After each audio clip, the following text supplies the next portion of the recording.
Nakakita ka na ba ng pinakaligtas na lugar sa buong mundo? Sa video nito tatalakayin natin ang pinakaligtas na lugar na kung saan ka dapat manirahan kung sawa ka na sa kaliwat kanan kriminalidad na nangyayari sa iyong paligid. Yung tipong gigising ka ng umaga ng mapayapa, maglalakad sa syudad ng walang pag-aalinlangan at mamumuhay ng tahimik dahil sa ganda ng seguridad. Yan ang mga balitang dapat mong malaman, pero bago ang lahat, kung bago ka pa lamang dito sa aking channel, baka naman pwede mong maklik ang subscribe button, pa-like and share na rin.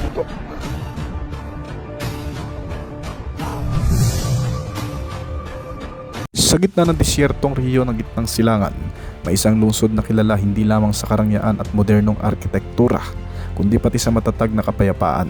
Ito ang Abu Dhabi, ang kabiserang lungsod ng United Arab Emirates at isa sa mga pinakamatagumpay at pinakaligtas na lungsod sa buong mundo. Sa Abu Dhabi, malaya ang mga mamamayan at dayuhan na maglakad sa gabi nang hindi nangangamba.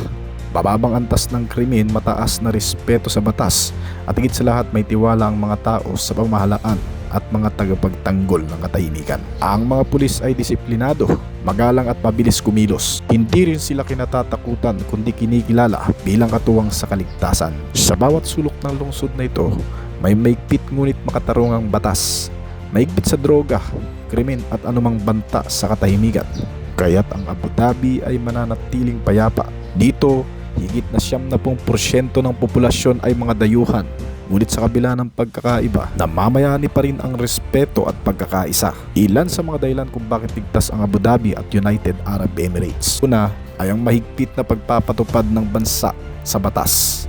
Meron silang mahigpit na legal system na mabilis kumilos laban sa krimen. Ang mga parusa ay mabigat, halimbawa deportation o pagkakulong, kaya natatakot ang karamihan na gumawa ng masama. May mga CCTV at security presence din na laganap sa buong lungsod, kaya talagang napaka-secured ng bawat sulok at lugar ng bansa. Pangalawa ay epektibo at disiplinado ang mga pulisya. Highly trained ang mga pulis nito at mabilis silang tumugon sa mga insidente. Mataas ang tiwala ng publiko sa mga otoridad at hindi sila nasusuhulan at walang pinapanigan. Pangatlo, meron din silang tinatawag na social harmony at tolerance. Bagamat konserbatibo ang kultura, may respeto sa mga dayuhan, maging sa iba't ibang lahi at relihiyon. Mariing nilang iginagalang ang kanya-kanyang paniniwala at pananampalataya. Walang malaking protesta o kaguluhan sa politika. Lahat ay mapayapang nakagagalaw at nakakapagbigay ng opinyon sa kinaukulan kung kinakailangan. Pang-apat, may matatag na gobyerno ang bansa at ekonomiya. May stable leadership at maayos ang pamahalaan.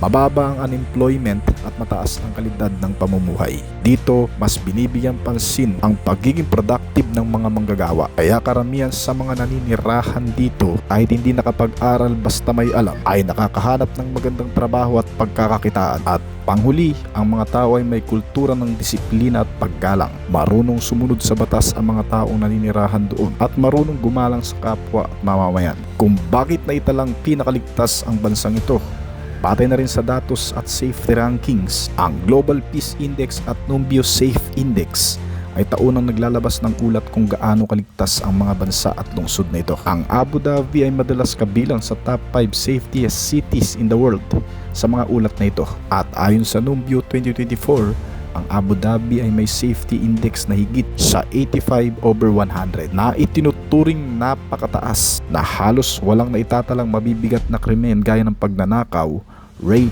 murder o hold up sa lansangan. Dahil sa pagkakaroon din ng mataas na presensya ng pulisya 24/7, monitoring ang lugar gamit ang mga CCTV